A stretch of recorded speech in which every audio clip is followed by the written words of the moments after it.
So this is it. This is the workings of that tank upstairs. How big is this room? It's about 9 by 15, I believe. Okay. Not big enough. How's that? Not big enough. That seems to be one thing that I learned from you, was even from your first tank up to this, is everything becomes not big enough. Yeah. Yep. So what is the end goal? Do you want to own the Georgia Aquarium, or would that not be big enough? We added on what we could afford at the time. If I had to do it all over again, I'd go another 10 feet out, put a deck upstairs, and do something in the fish room, but I'm not adding on to the house again just for that. So what does your wife think of all this? She loves it. She loves it. I think most hobbyists would aspire to have something like this. Let's look at everything in here. Okay. What do we got over here? So a couple pieces to the tank. First of all, for reference, the tank is above us, kind of halfway in the garage and halfway in here. So there's steel that holds up the tank, because when we designed it, the engineers wanted to put a pole right down kind of in the center of the room, and I said, absolutely not. That's not going to work. And they're like, we're going to have to do something different. I'm like, great, that's why I'm paying you.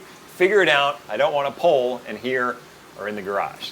So there's a structure that, where's the steel? It's hidden in the ceiling and in the walls. Okay, so it goes all the way out here. Yeah, there's a pole over there. There's a pole over there, so it straddles the room. And then there's another pole back here because there's a beam. So the tank is kind of sitting in the middle of beams. This way, and then there's one on the other side. So the tank actually sits on those beams. This wall doesn't take any of the load. No, I don't know my weight calculator, but what is the weight of that tank up there? So I told them to spec it out on 13,000 pounds. 13,000 pounds. Just take it like that. It was plenty of a safety factor. Run with that. I don't want to lose sleep at night worrying it might come down. What's your main sump? This? Yeah, but the water comes through the ceiling. You got to get downstairs first, Jimmy. The tank is straddling the wall, drains down on that far end of the tank, comes down, runs the length of the room through the ceiling. Okay. So you don't see any pipes. Comes down through those drain lines into the refugium. Nutrients get sucked up by the algae in the refugium. It's also growing pods. There's some fish that have actually made their way through the overflow in the pipes down in here. A Bengai cardinal that was bred in the tank. Oh, wait, what a second. Wait, what?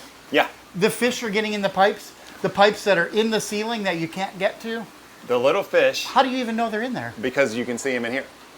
So all of a sudden you got Bengai cardinals in there. Yeah, they're little. They get sucked away in the drain, in the flow of the tank. They go through the little teeth in the overflow, and then they work their way down. Water's flowing, 2,000 gallons an hour, so it pushes them down into here. It's basically a tank, bigger than some people's tanks. How many gallons is that? About 70 gallons. 70 gallons suspended in the air. Yep, because I didn't have the room. I didn't have the length. Have the room. So I went up. So I got some fish in here. I've actually got an anthias in here.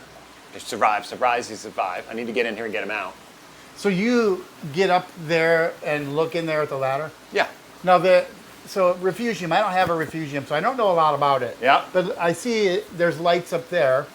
What lights are you using for that? That is a combination of the AI refugium blade and the Neptune Systems grow. So that's growing algae. Algae grows, it eats up nutrients, grabs the nutrients, uses them, and then I take the algae out, throw it in the yard.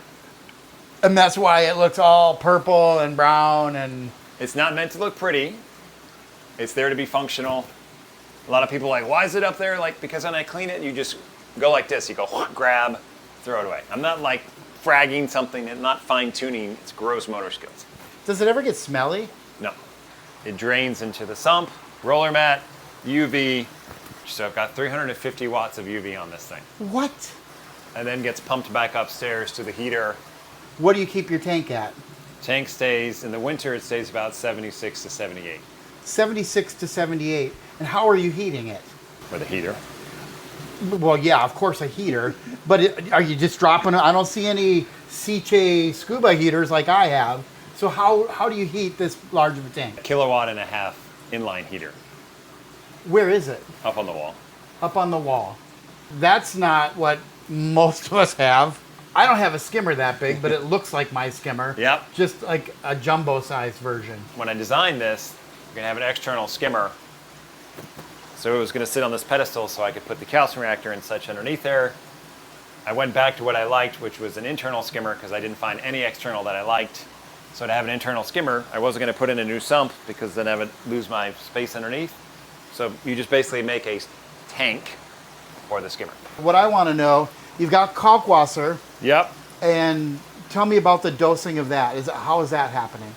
There's a couple different ways I supplement this tank, because I'm growing coral, so I've got to get calcium, alkalinity, magnesium, and trace elements back in here.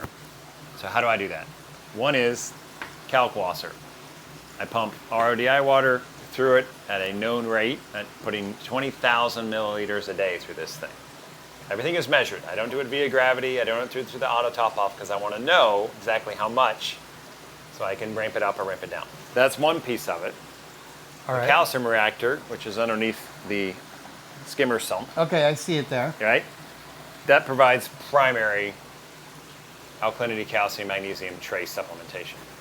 And when the tank is really cranking, like it was before I mowed it down, I also had to dose alkalinity, which you'll be familiar with in time when you have to dose your reef tank with alkalinity. So you just said you mowed it down. So what did you mow down in your tank?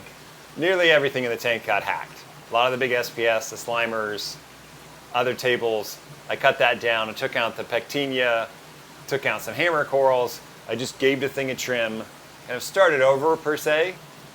Yeah. Now I've got smaller frags, but I like to watch it grow. I'm a patient reefer. That's fine by me. Part of the reason that we all have a reef tank is to grow corals so that hopefully one day we can frag them.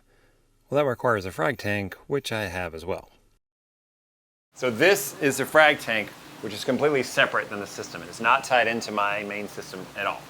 There's no water coming, circulating through the same filtration at all. Right. Completely isolated. Yep. Frag tank, sump, no skimmer, no media reactor, no dosing. These lights up here are not your radions. Nope. This is a long bulb that looks like T5. almost like a fluorescent tube. It's a T5. A T5. Before your time, Jimmy. Well, not before your time, before your saltwater aquarium time. But the idea to a frag tank is to grow frags. Yep, grow coral. So I know that light is super important. Yep. So tell me, why does this look a little old school? I had a couple T5 fixtures laying around. I had some bulbs. I decided I was going to use them up. When I'm through this set of bulbs, which will happen about May, these T5s are going away. But in the wintertime, for now, they're helping me because they kick out a lot of heat, so I don't have to heat the room as much because they're kicking out heat. Oh, all right. So they have a dual purpose in this room. For now. Again, this Yeah. about spring, end of spring. So in the summertime, an LED type fixture is not going to put out the heat. Not near as much, Yeah. but I'm not going to buy more bulbs. So once these bulbs are done, goodbye T5s. So what would you replace it with? I will probably put Aqua Illuminations blades on this because it's like a T5 bulb and then it's flat light. It's a linear strip light. I've got one of them upstairs that I'm not using. I'll just probably buy one or two more and put them on. Now, using these, and you've been around this for a long, long time, how effective is that light if folks are still using these? Is it something you would suggest?